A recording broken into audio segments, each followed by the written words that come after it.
So the Queen is very nearly at the end of her journey for today. The hearse pulled up at the front of the Palace of Holyrood House in Edinburgh. And she will remain there overnight before the focus then tomorrow turns to St Giles Cathedral in the city.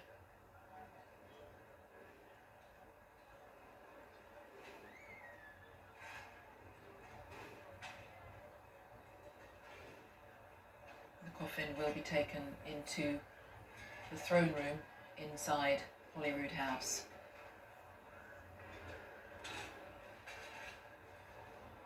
Which will be her resting place for tonight.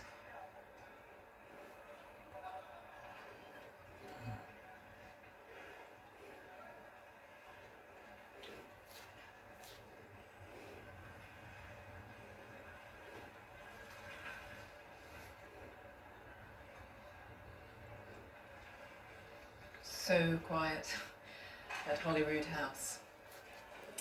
And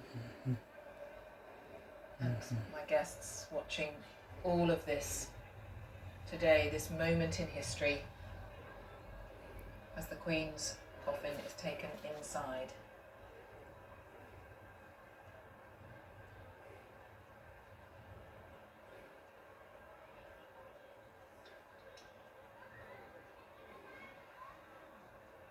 The Princess Royal, Princess Anne,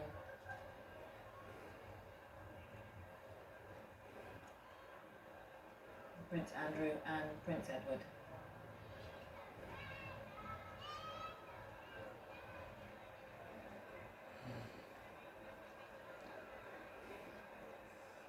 The Queen's children.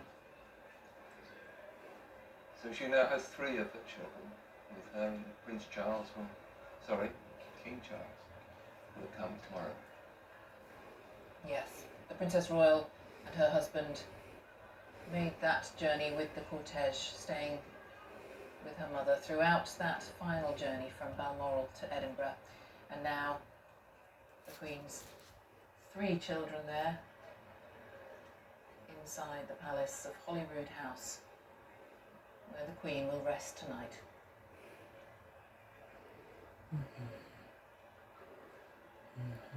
And again, seeing her 3 children, it reminds us perhaps of those scenes we saw less than 24 hours ago, I think, outside Balmoral, as members of the royal family came out to thank the well-wishers, to look at the flowers, to read all the messages, and we saw those very, very moving images of some of the members of the royal family visibly upset. They had lost a loved one. So easy to forget that Princess Beatrice and Eugenie, for example, who were very, very tearful as they looked at all the tributes that had been left. They had lost their granny. The Prince of Wales, the new Prince of Wales, he's issued that very moving statement talking about how he has lost a grandmother. And just there, again, as the coffin was taken inside, we had that, just that flash, that momentary shot where we remember that there are children and grandchildren who have lost someone very dear to them, just as the nation says goodbye to the longest reigning monarch in its history.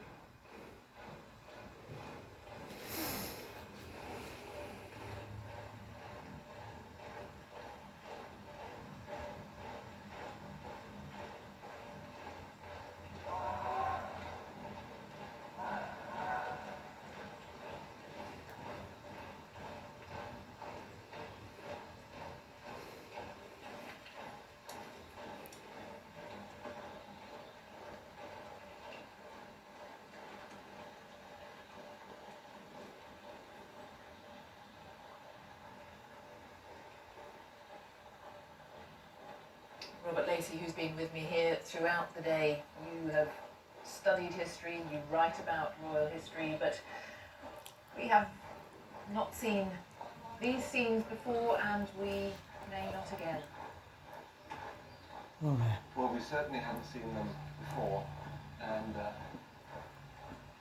think maybe what's totally unique about today is hundreds of miles of clapping. Has ever that happened before? Starting, as Sean said, with the small, humble church, and finishing now in the grandeur of Edinburgh. That it was, thanks to the helicopter, which had to take a break halfway through. That's what's unique. As we remarked earlier, other monarchs have died away from the capital, reminders of the United Kingdom we live in. As the generations have gone by, they've been from Queen Victoria, who was just whisked up by train and taken to Windsor, to George V and George VI, who came from Sandringham with more ceremony and public attention, but this moves beyond them all.